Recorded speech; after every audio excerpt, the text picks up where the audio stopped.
393장입니다.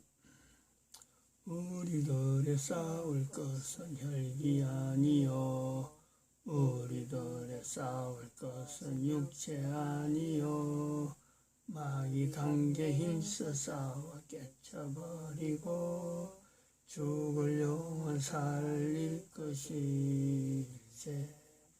일심으로써 힘써 나가세. 일심으로써 힘써 싸우세. 교황제도 붕괴하던 인류전쟁에 성전고를 울리기까지.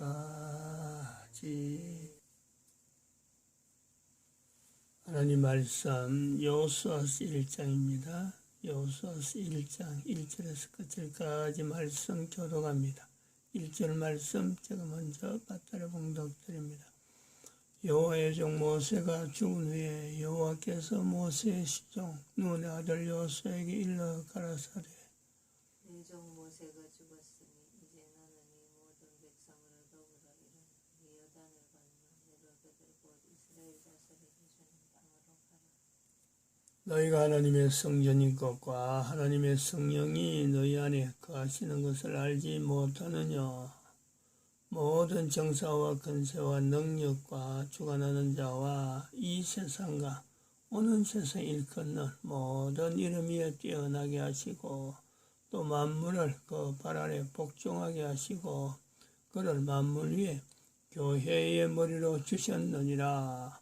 교회는 그의 몸이니 만물 안에서 만물을 충만케 하시는 자의 충만이니라. 평강의 하나님이 친히 너희로 온전히 거룩하게 하시고 또 너희 온 영과 혼과 몸이 우리 주 예수 그리스도 강림하실 때에 흠없게 보존되기를 원하노라. 너희를 부르시는 이는 미쁘시니 그가 또한 이루시리라. 진중에 들어다니며 백성에게 명하여 이르기를 양식을 예배하라. 3일 안에 너희가 이 요단을 건너 너희 하나님 여호와께서 너희에게 주사 얻게 하시는 땅을 얻기 위하여 들어갈 것임이니라 하라. 2012년 인류 종말 시대를 하나님께서 코로나를 통해서 사람이 일으킨 코로나입니다마는 단순한 코로나로 하지 아니하고 인류가 팬데믹을 공포를 느끼는 긴장을 하게 되는 이런 사태가 되는 이 코로나를 통해서 하나님이 섭리하시는 방향은 2012년 인류 종말 시대를 나타내고 있다. 그것이 2020년이라 하는 이 연도가 가지는 의미입니다. 2020년이라는 연도는 대한민국은 대한민국대로, 일본은 일본대로, 미국은 미국대로, 이스라엘은 이스라엘로 각각 다른 어떤 사건을 중심으로 해서 2020년을 기억하겠지만은 전 세계가 코로나라고 하는 코로나19 코비드-19 중국 폐렴 이런 식으로 불리는 WHO에 대한 그 정체가 중국하고 연결되어 있다 하는 이런 그 현장까지 전 세계 모든 사람들이 이 코로나 사태, 이 사태하고 자유롭지 못하는 그런 때를 2020년을 보내고 있다. 왜 이런 일이 발생되느냐? 코로나라고 하는 이 사태, 2020년에 발생한 이 사태를 우리는 약 한 100년, 1000년, 한 700년이네, 700년. 그렇죠? 1335년, 1300년하고 2000년 하면은 700년이잖아요. 2020년, 2020년 1335년, 700년 전에 유럽의 패스트병이 창궐했을 때 그것을 객관적으로 이야기하는 사람이 있었다면은, 이제 지나고 나니까 그런 거지. 그 당시에 패스트병이 만연할 때 유럽을 5분의 1의 인구가 죽여나갈 때 그거를요, 오늘날처럼 유튜브가 있고 인터넷이 발달했더라면 어떻게 했느냐. 분명히 그 사태를 가지고 인류 종말 시대라 하고 선포했을 거예요. 분명합니다. 유럽만 그러느냐? 당시에 만약에 이건 인터넷이 발달한 시대라 그랬으면요, 분명히 유럽만 그랬으면 않을 겁니다. 그만큼 인구가 전 세계적으로 막 돌아가는 그런 때에 우리가 지금 코로나라고 하는 이 사태를 2020년 만나는 거거든. 그래서 만약에 유럽의 패스트병이 야, 이거 인류 종말 시대라 할 때 이게 왜 이랬느냐, 왜 이런 일이 되었느냐 하고 만약 이거를 객관적으로 볼 수 있는 사람이 있었다면은, 이런 정보, 어느 지역에 어떤 일이 생기고 몇 명이 죽고 몇 명이 죽고 하는 거를 이걸 정보를 취합할 수 있었다면은 분명히 원인을 찾을 겁니다. 아, 이거는 어디서 어떻게 됐을 것이다, 뭐하고 관계있다 하는 것이 분명히 나옵니다. 지금 중국 폐렴이라고 할 수 있고 중공 폐렴이라고 하는 이것 자체도 중국이다, 그리고 중국에서도 우한이다, 이렇게 되어지는 것은 이 사태가 단순한 사태가 아니라는 거지. 단순한 전염병을 이렇게 유발한다 그는 자체도, 인위적으로 인공적으로 전염병을 유발하는 자체도 이게 보통 일이 아니죠. 전염병이 생긴다 하면 어쨌든 억제를 하려는 거 아니에요. 전염병이라는 거는 누가 어떻게 당할지 모르는, 인간 전체가 당하는 피해 그 어떤 요소가 있으니까 발병이 되는 즉시 알리고 해서 주의하게 하고 조심하게 하고 멀리하게 하는 그런 거예요. 근데 이거는 인위적으로 퍼뜨린 거란 말이에요. 퍼뜨린 거. 인위적으로 발생시키고 변종을 시켜놓고 또 인위적으로 이걸 알리는. 그래서 중국이 여기에 개입이 돼가지고 타겟트가 되어서 중국이라는 나라는 인류 전체가 이제는 거부하는 이런 사태를 보이는 거죠. 이 누가 하시느냐? 이걸 하나님이 하신다는 거지. 전염병을 발생시키는 그 위치에 있는 나라가 크든 작든 간에 전 세계에 어떤 영향을 미쳤든지 미치지 않았든 간에 하나님은 그 나라가 가져야 될 그 책임, 분명히요, 하나님은 지적을 하는 거죠. 그 찾아냅니다. 그 들추내서 알립니다. 1335년에 패스트병이 어디서 생겼을까? 만약에 그 당시에 그걸 알았더라면, 그 당시에 사람들이 이 내용을 알았더라면요, 반드시 그거는 십자군 전쟁하고 연결할 수밖에 없어요. 1335년, 1291년 십자군 전쟁이 종식되고 유럽이 안 그래도요, 엉망이었어요. 엉망. 내부적으로 십자군 전쟁을 200년 동안 했으니까 그동안에 유지해오던 질서라든지 이런 것이 얼마나 허물어졌겠어요. 200년 동안 인구 이동이 있었다니까. 200년 동안. 젊은이들은 젊은이대로 아직 소년 십자군 이렇게 하고, 그 소년 십자군은 어기양양하게 나가다가 배 타고는 간다 그래갖고는 그 배가 전부 다 노예로 다 팔리는 거죠. 인력이 부족하니까. 십자군 전쟁이 일으키면서 젊은이들이 전부 다 전쟁터 나갔으니까 실제로 일으켜야 될 농사라든지 이런 거는 굉장히 피폐할 거 아니에요. 그게 사람이 부족하니까 자연히 젊은 애들, 아무것도 모르는 애들 끄집어내갖고 각국에다가 노예로 팔아버리는 그 일. 그런데 노예로 파는데 그 뒤에 전쟁을 일으킨 것은 교황이고 노예로 팔아갖고 얻는 이득은 누구한테 다 가느냐? 교황한테 상납하는 거죠. 상납. 안 할 수가 없는 거예요. 그거 안 했다가는 교황이 가만히 놔두나, 교황 밑에 있는 조직들이. 이걸 우리가요, 인류가 한번 생각을 해봐요. 응? 교황이 전쟁 일으키고, 덕은, 교황만 보는 거죠. 십자군 전쟁 끝나서 그때부터는 어제도 말씀드리지만 로마 주교, 콘스탄티노플 주교 팽팽한 싸움입니다. 기싸움.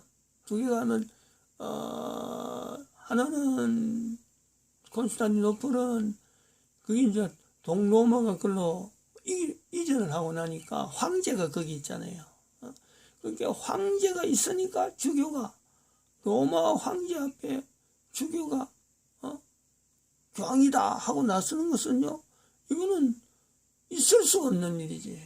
그러니까 로마 교황을 인정하지 않는, 우리가 황제를 모시고 있는데 하는 그 밑에서 정치적인 세력으로 발전해 오는데, 주교라 하는 그것만 가지고도 지금 콘스탄티노플 주교가 우리가 최고인데 하는데 오히려 로마에서는 교황이라 했단 말이에요.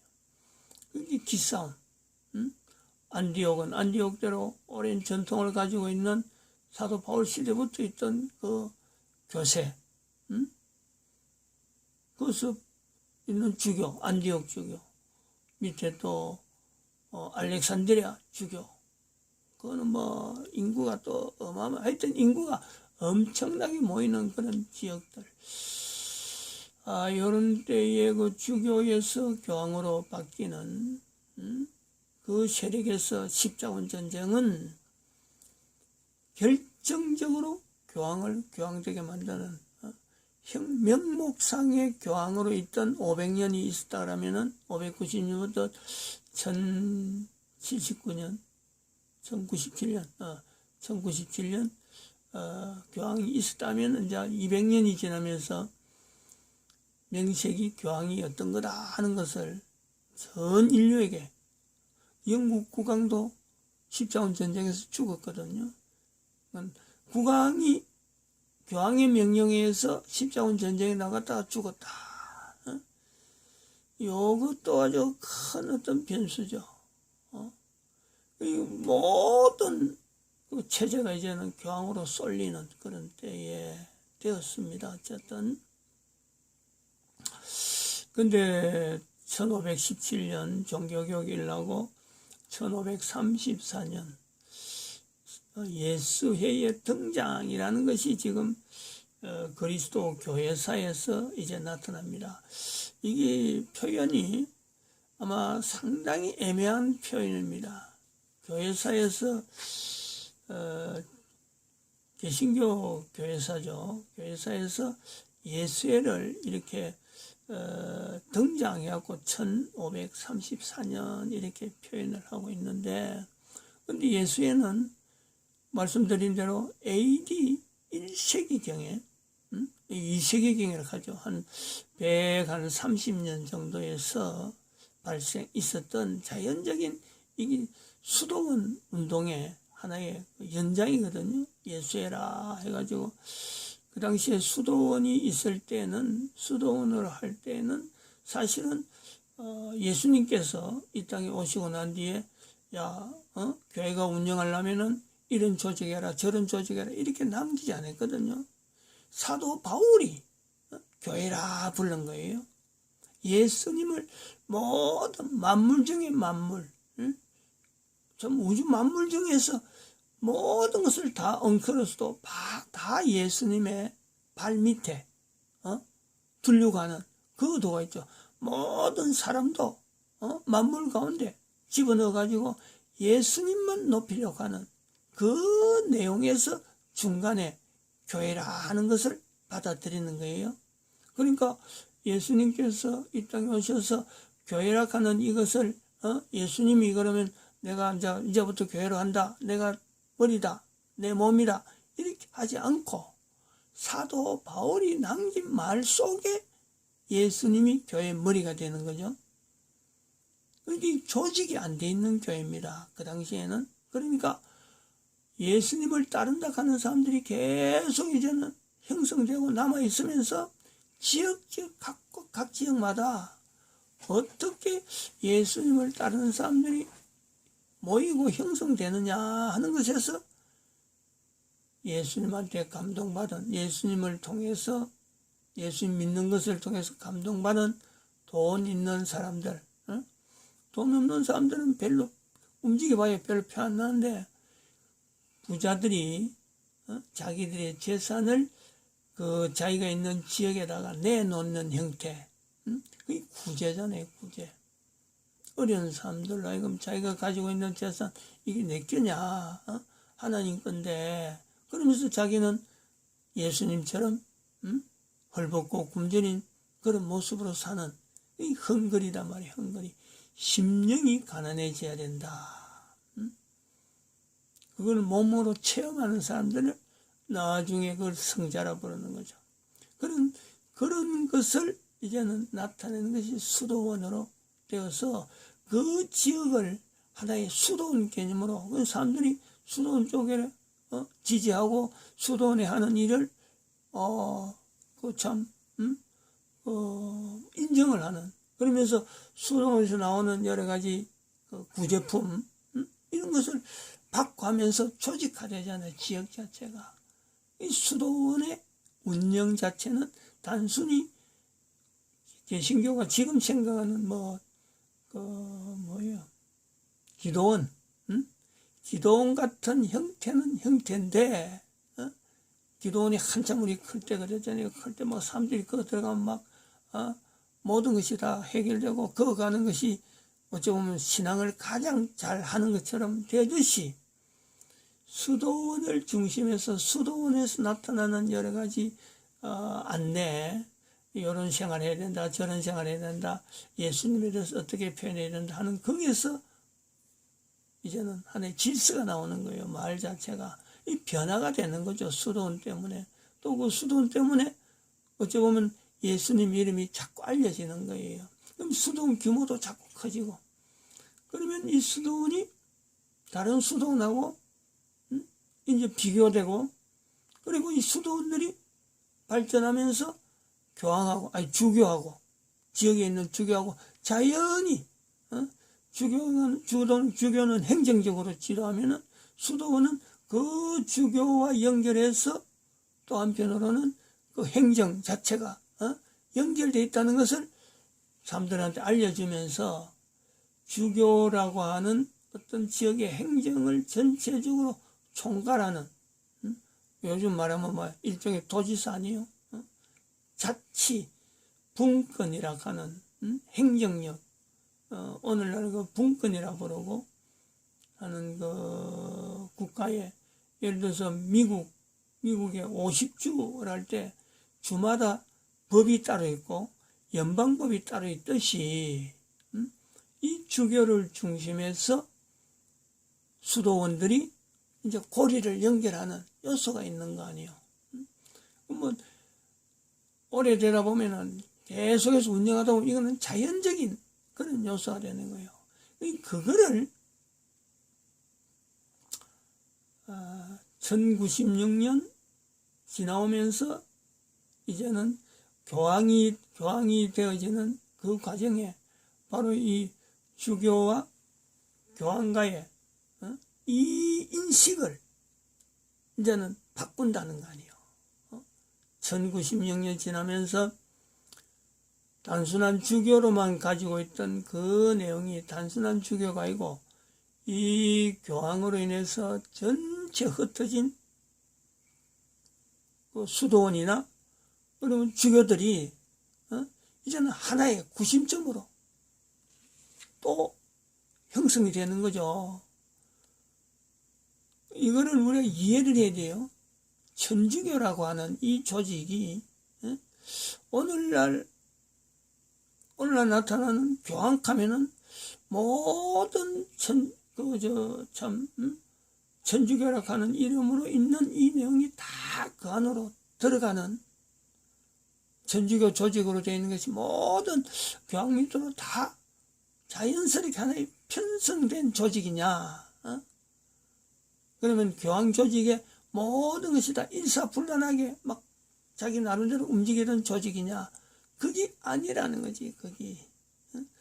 교회는, 개신교는 교단이 형성되고, 목사제도가 나오고, 각 교회가 교회로서 인정되는 과정은요, 반드시 총회라는 그 구조를 연결하고, 총회 가입, 이 가입이 되고, 그 밑에 이제는 하나의 지교회로서 기능이 나오는 1517년 이후에 형성된 또 다른 어떤 조직체입니다. 조직체.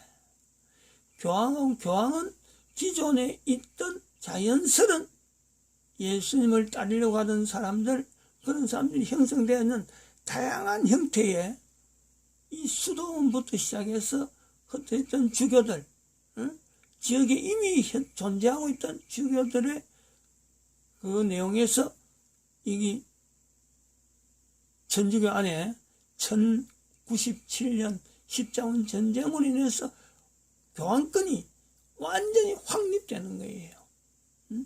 이 십자군 전쟁의 의미가 교황 제도에서요, 이게 교황 제도를 확고히 해주는 하나의 역사죠. 사건이죠, 사건. 그런 식으로 활용이 된 거예요. 그래서 예수회라고 하는 이 내용이 제가 2020년 10월 19일에 일부러 날짜를 임의적으로 10월 19일을 특별히 정한다 할 때 사실은 이 예수에 대한 이 내용을 좀 더 객관화시켜서 오늘날 앞으로 있을 여러 가지 일들에 이 예수회라고 하는 이 정체가 지금은 전혀 예수에 대해서요, 예수회가 움직인다, 이런 게 안 나옵니다. 그러나 이것이 계기가 있다는 것이, 숨을 수밖에 없는 이 예수회가 1534년에라고 하는 이 때에 예수의 등장이라고 하는 이 표현 자체가, 이거는 그리스도 교회사라고 하는 개신교 입장에서 하는 표현이다. 그걸 인용해서 제가 이제 1534년을 이야기하는데, 이 1534년 되기 전에 이 예수에는 흔적이 어떻게 남아있냐면은, 십자군 전쟁 그 이후도 그렇고 그 이전도 그렇고 교회사에서 교황 밑에서 있었던 여러 가지 어떤 교회 이름으로 나타낼 수 있는 그 자질구레한 어떤 치리 형태, 사람들을 치리하고 종교재판하고 나중에 나타나는 종교재판하는 그 부분, 그 전에 있었던 마녀사냥하는 이런 여러 가지 악역. 교황 이름으로 하지 아니하고 이걸 하나의 수도원 계통으로 있는 예수의 수도원에다가 이걸 그 기능을 맡기는 거예요. 그래서 교황이 마녀사냥이라 하고 불리지 않도록, 교황이 종교재판했다라고 하는 것을 하지 않도록 예수회가 이 악역을 다 맡는 거예요. 그런데 1534년이라고 하는 이 연대에 기독교 교회사에, 대한민국에서 나오는 기독교회사에서 나온 것일 수도 있는데, 여기에서 1534년이라고 하는 이 내용에 예수의 등장하는 이 부분은 1517년에 있었던 종교개혁이라고 하는 이거를 겨냥한 예수의 활동의 시작, 예수라는 활동이 이제는 조직화되어 있다.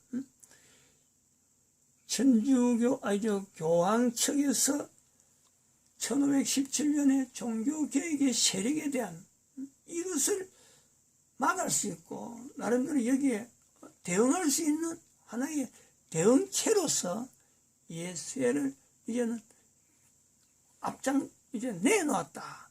이렇게 봐도 볼 수 있다는 거예요. 여기 좀 역사를 나중에 이래 설명하는 입장이 되니까 그 당시 있던 역사적인 환경 속에서 있던 것을 딱 단정적으로 요거는 요래 생겼고 저건 저래 생겼다 이 말은 못하는데 저 내용을 교회사에서 요약해가지고 1534년에 예수의 등장하고 표현하는 그 표현의 내용이 바로 이런 뜻이 있다는 거예요. 종교개혁 이후에 교황 측에서 종교개혁을 뭔가 맞불로 세워야 되겠는데 이걸 어떻게 하면 되느냐 하는 어떤 강구, 그런 어떤 대책 속에서 나온 것이 예수회가 이제는 그동안에 교황 밑에서 뭐 험한 것만 다 해오던 그 이력 때문에 예수회가 이제 전면으로 나설 수 있도록 교황이 지금 뭔가 방책을 강구하는 중에 예수회를 끄집어냈다. 그것이 교회사에서 예수회의 등장, 시작이죠. 시작 이렇게 표현되어 있다. 예수회는 AD 2세기경부터 있었던 기도원 운동이었다. 수도원 운동 중에서 우리는 전도한다. 다른 데서 구제하고 막 이런 거 하고 하는데 우리는 저 수도원 중에서도 공부하는 수도원이 있어요. 공부만 한다. 그 아일랜드에 있는 수도원은 그 계통으로만 발전하는 거예요. 우리는 막 성경만 계속 필사본을 남긴다. 그런 수도원. 우리는 구제만 한다. 프란시스 같은 그런 수도원. 그러면 도미니크 수도원. 도미니크 수도원, 프란시스 이런 수도원들이 그 중에서 예수회가 있었다. 말이 좀 또 길어졌습니다. 마칩니다. 기도드립니다.